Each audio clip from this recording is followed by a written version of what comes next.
Here he is. Good man, how are you? It's my buddy. Well, it's the right type of business right now. Yeah.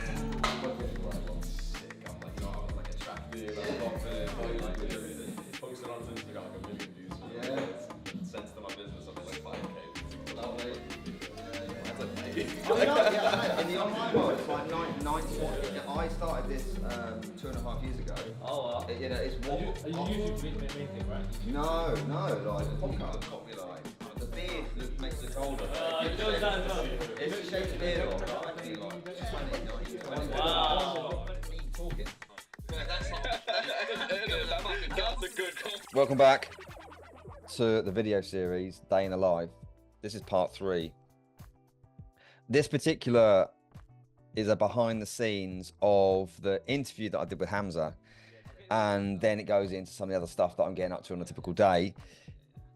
On this one here, I've had more than a few, I had a number of guys ask, how did that introduction get done to Hamza for you to then go and do a podcast?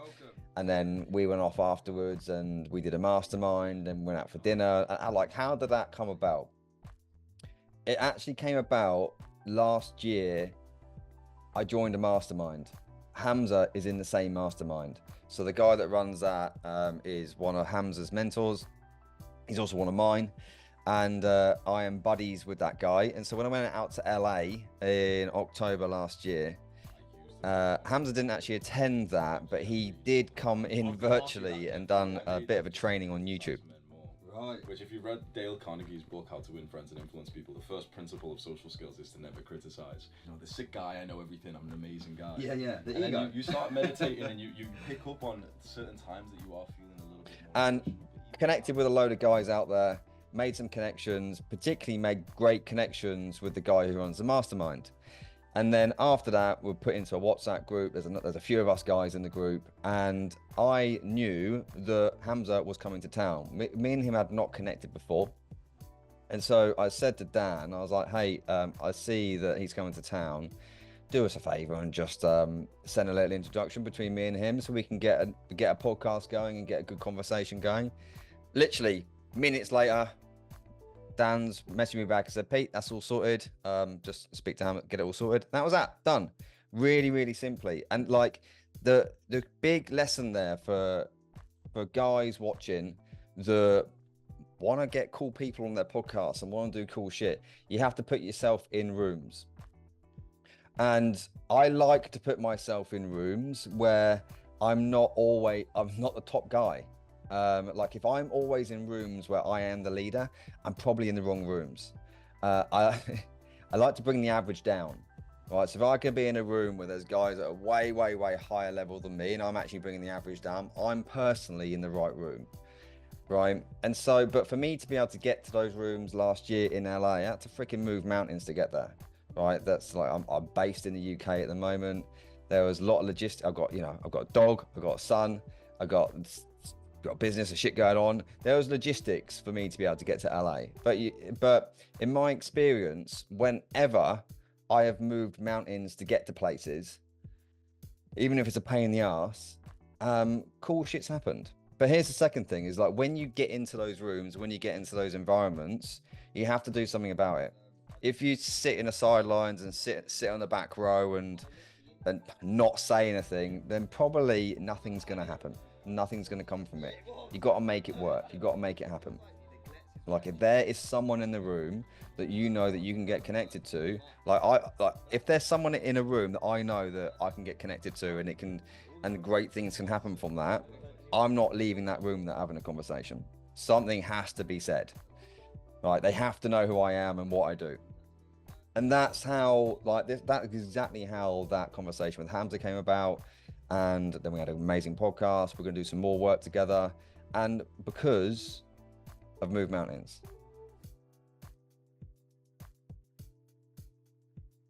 Why I do it? Why I come here every Saturday morning and get beaten up? We're at the Jiu-Jitsu studio in Newbury. It is every Saturday morning, sometimes Sunday as well. Typically on a Saturday, it's a double session. Come here, see all the guys. So now's the MMA class. After this will be the Jiu-Jitsu class, which I will do. Yeah, there'll be about 20 odd guys, have some fun, roll around. hurt each other a little bit with respect, get sweaty, leave. Yeah.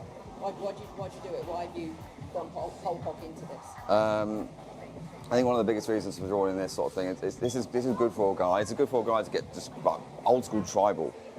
Just get primal, get involved with a tribe, get involved with a group of guys. It's like the last time I did anything competitive, fitness competitions, but fitness competitions was like you're on your own, right? Although you're competing against other people on the stage, you're kind of on your own. Prior to that was like football. Hello mate, how we doing? Prior to that was football, which was like when I was 16, 17, younger days, and then that was it. So I think it's for a lot of guys, it's like you stop all of that like competitive nature, competitive sports with other guys, and it's really like powerful for a man to do that. So do that for that reason. Do it for the community, right? Do it for meeting new people, have a bit of fun. Physical fitness, fucking good physical fitness. It's a great skill set to learn because you're learning how to defend yourself. Right, I got a family. I want to be able to defend myself, defend my family. And also just the mental resilience that it gives you, the mental toughness. Like when you've got a guy who's on top of you trying to choke you out, and it's fucking, it doesn't feel nice, it's disgusting. You're like, your fight or flight reaction is just get out of the situation, let me get out of that. Whereas if you can breathe into that and like just witness how your mind is talking to yourself, and like you're not going to die, like no one's going to kill you in here, and go through that pain, and it's a form of this like mental resilience that you're building, and it's really powerful for that. I look forward to watching you in action, mate. Well, look forward to me getting strangled out. I want you to get married. Yeah. Yeah. So I'm literally doing one class. Yeah, I'm doing this class and then we're off to coffee, bro.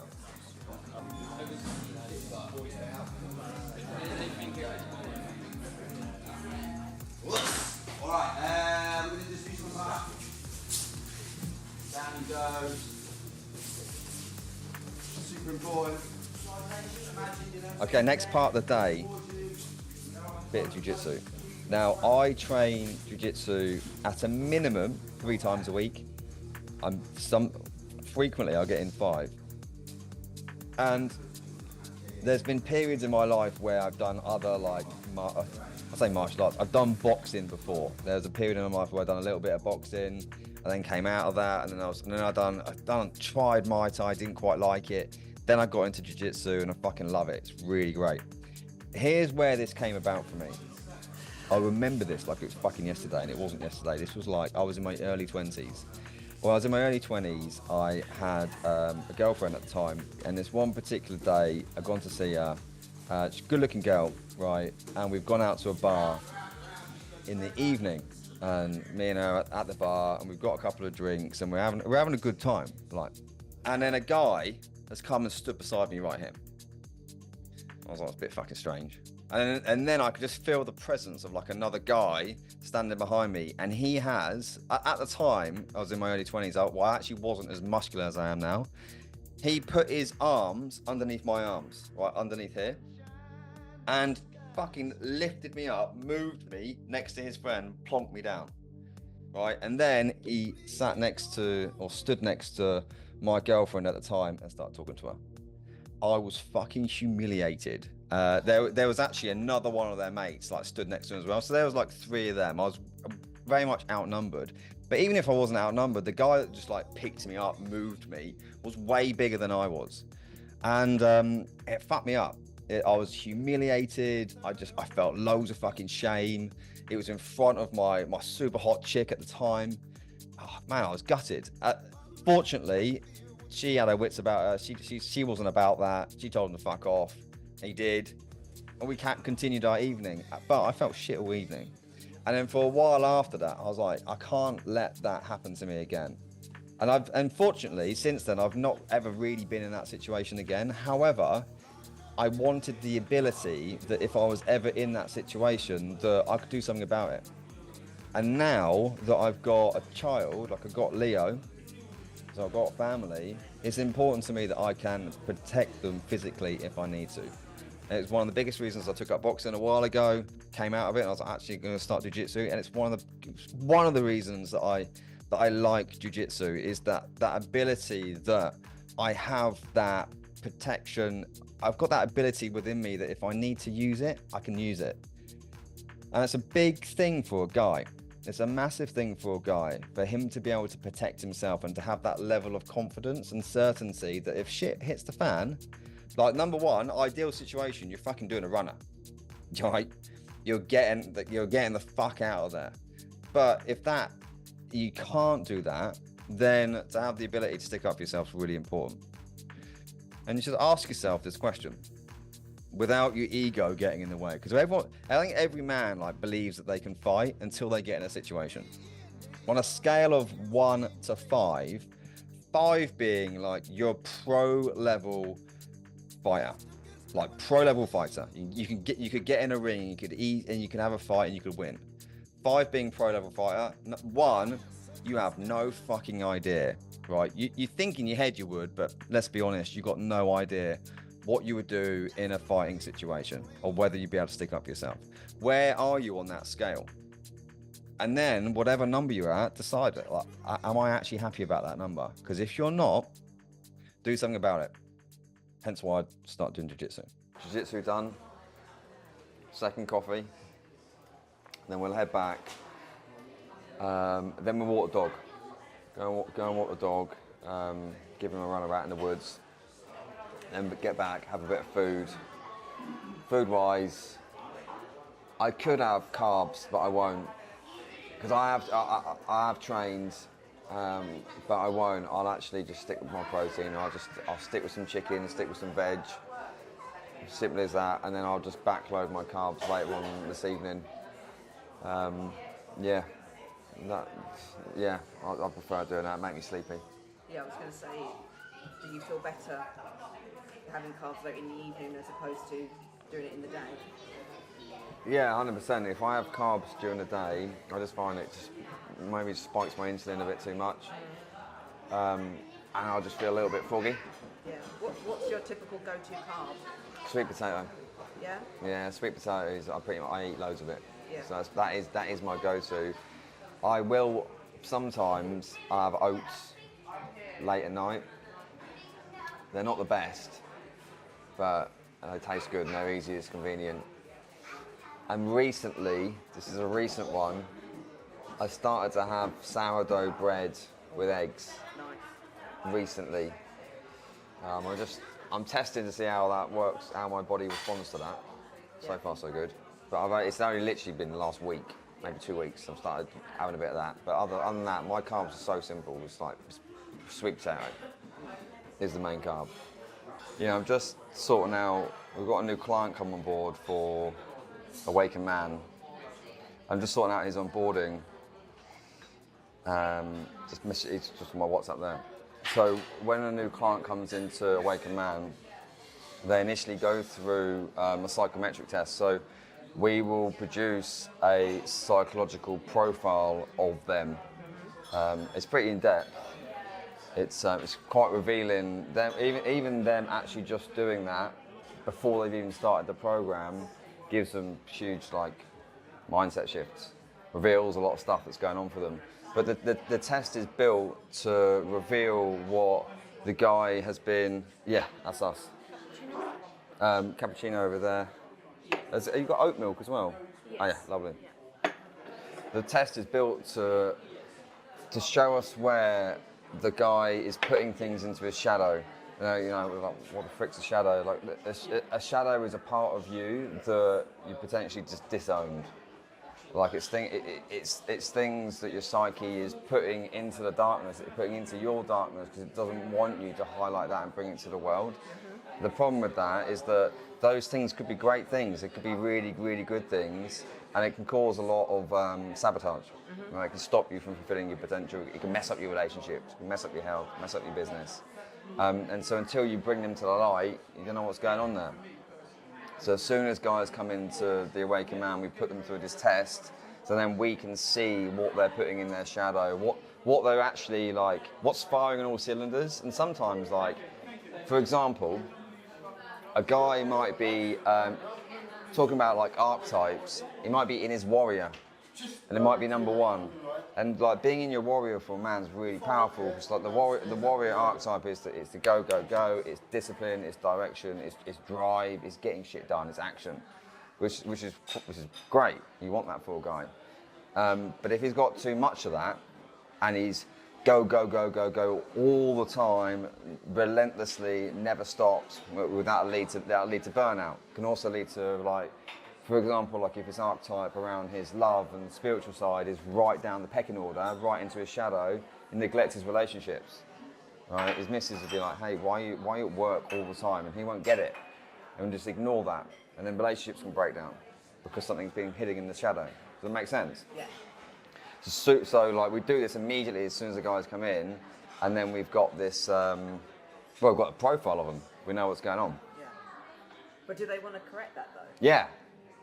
That's part of the reason they'll come to us is they want to, like, a lot of the guys that come and work with us. They've had success, and they're doing exceptionally well to the outside. But for them internally, they know that there's loads of stuff going on that keeps sabotaging their potential. Right, they've got some form of belief system that's messing them up. Yeah, makes sense. They might be in a bit of pain because things keep messing up. They're doing really well, but they are solution aware. They know that there's things going on in their psyche that if they can unlock that it's like all this latent potential that they've got like suppressed that can skyrocket them. Got you. Very cool. Never heard of a mentorship that provides that? No one does it. No one does this sort of thing. It's like most, and I'm not bashing it by the way, because it does work to an extent. But a lot of like mindset coaching programs, or just like men's coaching programs, will just focus on like just getting them fit, getting them healthy, very very surface level mindset work, which is good. It works. It can be effective. And particularly like the getting fit and getting healthy, but it's just a level. It's just one piece of the puzzle. You've got to get that stuff sorted. You've got to get all those things ticked. They're like the foundations. Get the foundations sorted, and it can get a man up like from like he's got stability. Mm-hmm. But then it's the rest up the pyramid to fill in the gaps, and the surface level stuff doesn't fill those gaps. No, it doesn't. Absolutely not. It absolutely doesn't.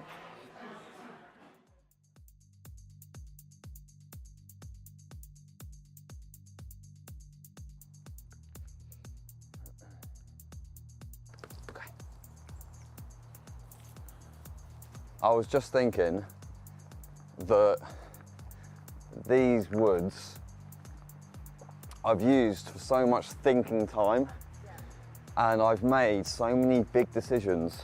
Like this was the woods I was talking about when I'd done the route fucking hundreds of times. Yet there was that I started to feel really lost when I was here, like in my mind, and when I made the big decision to leave my old business. I ultimately quit the old business. Yeah, big decisions in this woods, loads of thinking time. Even like the decisions about separation from my previous partner. Like, I've hired people in this woods. In my mind, I've fired plenty of people in these woods. Made a decision. Like when I go on a walk, quite often, I'll coin it thinking time. So I'm going out on the walk with intention, and then I'll have like a specific question for that walk.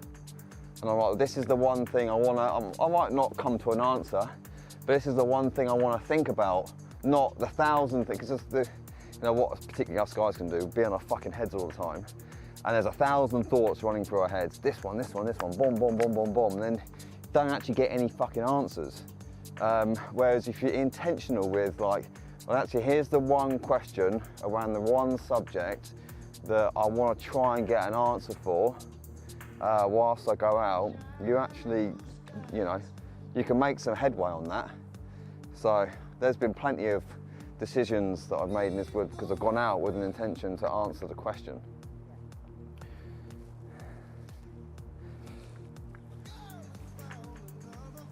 Good? Yeah, one of my one-to-one clients, he is just separated from his partner, from his wife, like a long-term relationship, got children who are in their teenage years, and I've been working with him on overall standards, really, like whole of life, but also his business. And then this has happened, and it's been useful that I've gone through it myself. Like, I've gone through separation and divorce myself, to then be able to give like solid, and I know it's fucking really good advice that's helping him getting through it. And things that I did, things that I wish I knew, and being able to, like, witnessing him getting through the tough time in a manageable way, it's fulfilling. It's good. Team, thank you for watching. I appreciate you. If you could do me 2 favors, I'd love you for it. Number 1, subscribe. You can see it's a new channel. I've just got into YouTube, trying to figure it all out. If you could subscribe, I'd appreciate it. Number 2, if there's anything you need from me personally, shoot me a message on Instagram. That is where I am very active, and I answer all my DMs. It is me that answers them. It's no setter or VA or something crazy or someone crazy over in the Philippines. It's nothing like that. It is me.